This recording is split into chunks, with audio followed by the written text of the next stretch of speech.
Good morning मित्रांनो. निप्पाण to Ladakh bike राईडचा आज 20वा दिवस आहे आणि झोपेतून उठल्या उठल्या जर तुमच्या रूमच्या विंडोमधून तुम्हाला जर असे सुंदर क्षण बघायला मिळाले तर समजून जावा की तुम्ही तुमच्या जीवनातील काही मोमेंट सार्थक केलेले आहात.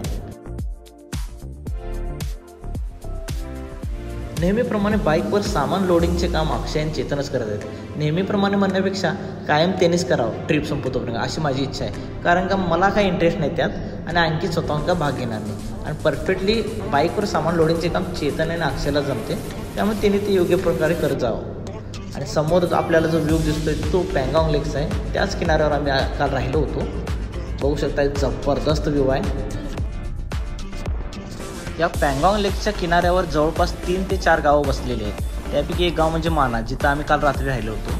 आणि सगळी गावं नदीच्या किनारे लेकच्या किनारे आहेत, त्यामुळे तुम्हाला जबरदस्त व्ह्यू बघायला मिळणार आहे. त्यामुळे तुम्ही इथे आला तर एक विजिट किंवा एक नाईट इथे स्पेंडच करा. आजचा डे टार्गेट आहे आमचा हानले विलेज. जवळपास इथून 170 ते 180 किलोमीटर आहे. काल रात्री मी येथील माणसांनी संवाद साधला तेव्हा मला कळाले की हा लेक जवळपास 160 किलोमीटर पसरलेला आहे आणि त्यातील 1/3 भाग हा इंडियामध्ये आहे आणि 2/3 भाग हा चायनामध्ये आहे ह्या लेकचा. जर विंटरमध्ये जर तुम्ही इथे आला तर या निळ्या पाण्यावर बर्फाची एक लेअर तयार होत्या आणि त्यावर लोक आईस स्केटिंगही करतात. जर तुम्हाला तो अनुभव घ्यायचा असेल तर तुम्ही विंटरमध्ये डेफिनेटली या.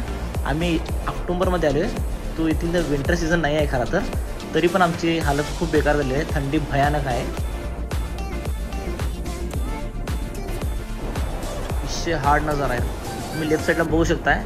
असा व्ह्यू बघायला कधीतरीच मिळते. कधी तर म्हणजे मुळात लाईफमध्ये एकदा तरी भेटायलाच हवा. जबरदस्त व्ह्यू आहे. शब्द कमी पडतात या मोमेंटला. आणि विषय म्हणजे असा आहे की इथे तुम्ही आला तर इथून जाऊ वाटत नाही कधी परत. आता आम्हाला पण असंच वाटाले, पण आमचे डे टार्गेट खूप आहेत पुढे, त्यामुळे आम्ही इथून निरोप घेत आहे आता सध्या. खरं तर या लोकेशनची पॉप्युलॅरिटी मेन म्हणजे 3 इडियट्समुळे झालेली आहे, कारण का त्या मूवीमुळे येथे येण्याच्या लोकांचा क्रेज भरपूर वाढलेला आहे. आता या पँगाँग लेकची खासियत म्हणजे हा जरी लेक जरी असला तरी ह्या लेकच्या पाण्याची चव खारट आहे. का खारट आहे हे तुम्हाला जरा गूगल करायला लागणार. मला माहीत आहे, पण मला ते शब्दात मांडता येणार झाले. आणि दुसरी गोष्ट अशी आहे की हे पाणी इतकं क्लिअर आहे की तुम्हाला ह्या पाण्याजवळ गेला तर पाण्याचा तळ निवांत दिसतो. इतकं स्वच्छ पाणी आहे. आणि मेन रिझन असं असू शकतं की येथील लोकसंख्या कमी आहे, त्यामुळे निसर्गाची सुंदरता आहे तशी जपलेली आहे. आणि जिथं लोकसंख्या आहे तिथं निसर्गाची वाट लागते, हे तुम्हालाही माहीत आहे, मलाही माहीत आहे. हा लेकचा फर्स्ट व्ह्यू पॉईंट आहे. जर तुम्ही हानलेवरून पँगाँगला येत असाल तर आम्ही पँगाँग हानले चालू आहेत तो, सो आम्हाला हा लास्ट व्ह्यू पॉईंट आहे. इथून आपल्याला लेक दिसणार नाही आहे. आता हा रोड इथून चुसूला जाणार आहे. चुसूल गाव फर्स्ट लागणार आहे. तिथून आम्हाला दुर्बुक आणि तिथून नंतर आम्हाला पँगाँग लागणार आहे. जवळपास 170-180 किलोमीटर रस्ता आहे. कालपासून डोळे तरसलेले आहेत व्हाईट हॉर्स बघायला. पांढरा घोडा कुठे दिसतोय, पण कालच्या नामानं फक्त म्हशी दिसाल्यात, काळे घोडे दिसाल्यात. कदाचित उन्हामुळे तरसलेले असणार, त्यामुळं लपून बसले असणार व्हाईट घोडे. बघू आता ह्या वर्षी नाही भेटले तर पुढल्या वर्षी नक्की येऊ आपण परत त्यांना भेट द्यायला. आता इथून आम्ही चाललेलो आहे चुसूल. मगाशी सांगितलेलो आहे चुसूल गाव येते अजून तरी येणं झाले. लवकरात लवकर आम्ही चुसूल गावाला भेटणार आहे. तिथून ऑफ रोडिंग चालू होणार आहे आमच्या ट्रिपची.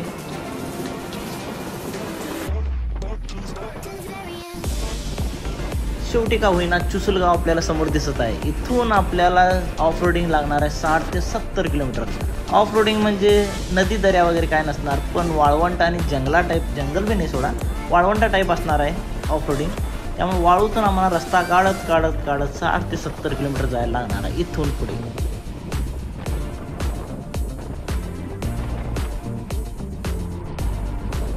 बघू शकताय हा आहे ऑफ रोडिंग रोड. जर तुम्हाला हानलेलं जायचं आहे तर 2 रोड आहेत. एक तर पँगाँगवरून लेहला जावा, लेहवरून हानलेला जावा. तो रोड एकदम मस्त टॉप ऑन टॉप, विषय हार्ड आहे. आणि जर लाईफचे ॲडव्हेंचर घ्यायचे आहे, मजा मस्ती लडाख राईड करायची आहे आणि ऑफ रोडिंगच पाहिजे तर तुम्ही ह्या रोडने या, पण सीझन वाईजच या. कारण का येथे जर येताना तुम्हाला जर विंटर सीझन असेल किंवा मार्च किंवा मे असेल तर ह्या रोडला तुमची हालत खूप बेकार होणार आहे, कारण इथं भयानक थंडी असणार आहे.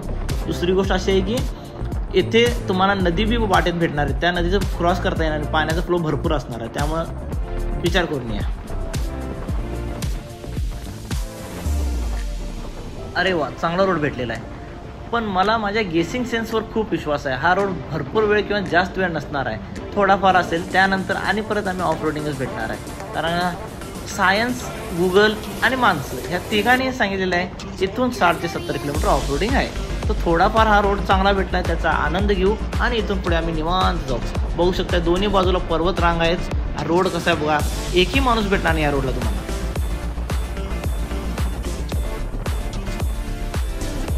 एक आतली गोष्ट सांगतो तुम्हाला, ह्या रोडला जर ट्रॅव्हलिंग करत असाल तर प्लीज ग्रुपमध्ये या.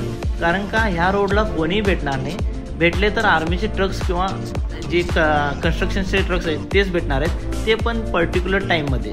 इतर वेळी जर तुम्ही आला तर इथे कोणीही भेटणार नाही. सो काळजी करून किंवा ग्रुपमध्येच या. समोर राईट साईडला आपल्याला भारताचा फ्लॅग दिसतोय.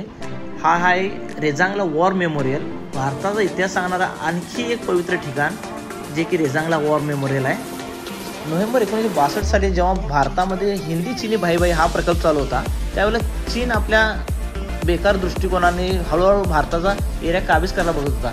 त्यावेळी 113 केवळ 113 भारतीय जवानांनी मेजर शैतान सिंग भाटिया यांच्या अंडर 1700 चिनी लोकांना मारून, चिनी आर्मी लोकांना मारून हा एरिया आहे तसा इंडियाच्या काबीज ठेवला होता. त्यामुळे ही एक शौर्याची गाथा सांगणारे एक पवित्र ठिकाण आहे जो की रेजांगला वॉर मेमोरियल आहे.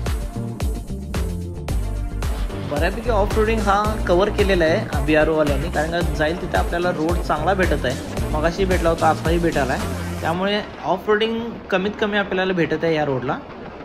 आणि अशा ठिकाणी रोड बनवून BRO वाल्यांनी इतकं काम खतरनाक केलेलं आहे. खरं तर हा आर्मीवाल्यांसाठी रोड बनवलेला आहे.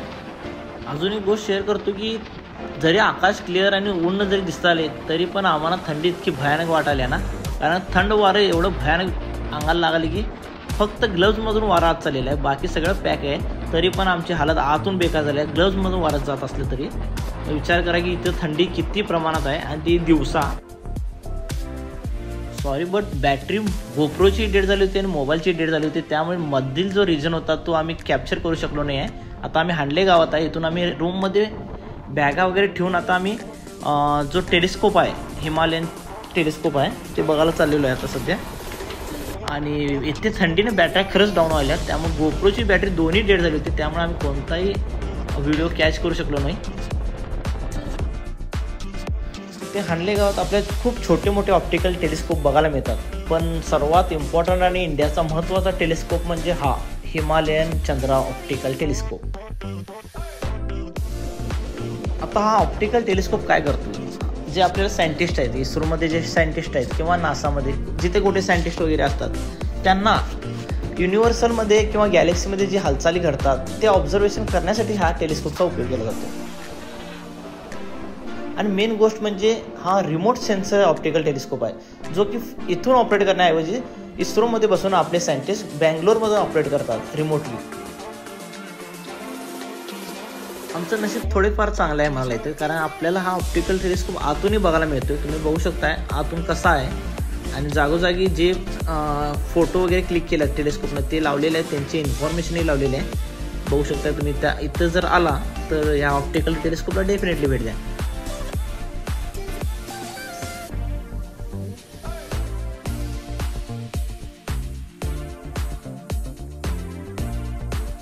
समोर दिसतोय हाच तो मेन टेलिस्कोप आहे, ऑप्टिकल टेलिस्कोप. बघू शकताय कसे वर्क करते मलाही माहीत नाही, पण जे सायंटिस्ट आहेत त्यांच्यासाठी हा वरदान आहे एक. आता तुम्हाला प्रश्न पडला असेल की इतक्या लांब हे टेलिस्कोप लावण्याचं कारण काय? कारण तर याचे दोन मेन इम्पॉर्टंट रिझन आहेत मला जे माहीत आहेत ते. कारण का ह्या गावामध्ये किंवा ह्या रिजनमध्ये मोर दॅन 260 डेज म्हणजे वर्षात 260 दिवसापेक्षा जास्त आपल्याला क्लिअर स्काय भेटते. त्यामुळे तुम्हाला आकाशगंगेमध्ये जे वातावरणात घडणाऱ्या घडामोडी आहेत ते तुम्हाला क्लिअरली भेटतात. आणि दुसरं रिझन म्हणजे असं आहे की लोकसंख्या खूप कमी आहे, त्यामुळे लाईट पोल्युशन तुम्हाला काही भेटणार नाही, कमी प्रमाणात भेटेल. त्यामुळं पिक्चर क्वालिटी जी भेटणार आहे ती ऑप्टिकल टेलिस्कोपमधून एक नंबर भेटेल.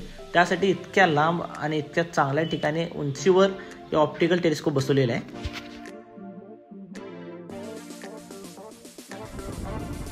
जवळपास 6 वाजून गेलेले आहेत. आकाश पूर्ण क्लिअर असल्यामुळे दिवस मावळतीला दिसत नाही.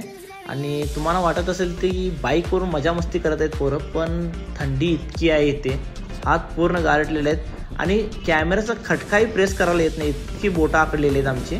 त्यामुळे काही वेळेला मी व्हिडिओही केलेला नाही आहे, कारण कॅमेरा काढून व्हिडिओ करण्यात जो वेळ जातो किंवा हाताची मुवमेंट होणार ती हाताची होईना झाली आमची. इतकी भयानक थंडी आहे इथे. दिवसा तर थंडी खूप आहे, पण जसजसे रात्र होईल थंडीचे प्रमाण मायनसमध्ये जाते आणि हालत इतकी बेकार होते की भयानक. खरं तर आम्ही हांडलेमध्ये मिल्की वे बघण्यासाठी आलो होतो, पण 7 वाजून गेले, रूममधून बाहेर जायची हालत होईना झाल्या. आणि अक्षय साहेबांनी एक शोध लावलेला आहे की जो आम्ही गॅस आणला होता छोटासा, तो गॅस आता आम्ही पाणी गरम करून वापरण्यासाठी करत आहे. कारण का आता इथं पाणी पण भेटत नाही, कारण पाणी हा आईस झालेला आहे. त्यामुळे आता कशासाठी काय काय करायला लागले काय सांगू तुम्हाला. हां, दुसरी गोष्ट इथं हांडलीमध्ये आलं तर मिल्की वे बघा डेफिनेटली. आमची रूममधून पोरं बाहेर पडणार झाल्यात, रूममध्येच बसलेले आहेत, फुल पॅक होऊन बसलेले आहेत. कारण का भयानक थंडी आहे.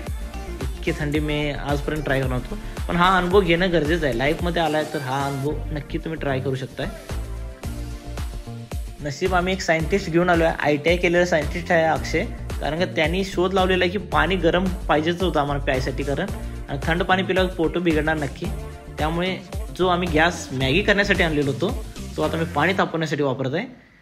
काय का असं ना, पोटाला गरम काय तर भेटायलाच पाहिजे. जेवण होतोपर्यंत आम्ही पाणी गरम करून पित आहे.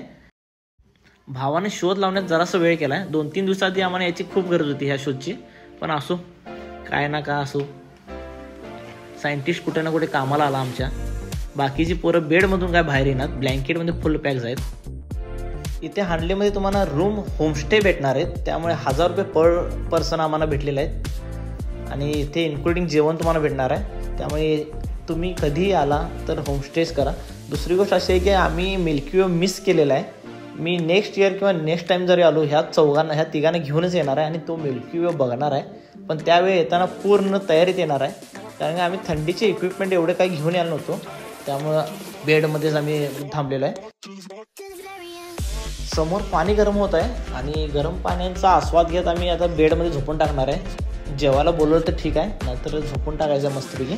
पण दुसरी गोष्ट अशी आहे की बॅटरी बॅकअप जास्त घेऊन आहे, कारण का खूप मोमेंट असे आहेत की मी कॅप्चर करायचे होते पण मोबाईल डेड झाला आणि गोप्रोही डेड झाला. त्यामुळे खूप मोमेंट मी कॅप्चर करू शकलो नाही आज. त्याबद्दल मनातूनच मलाच वाईट वाटायला, तुम्हाला काय सांगायचं.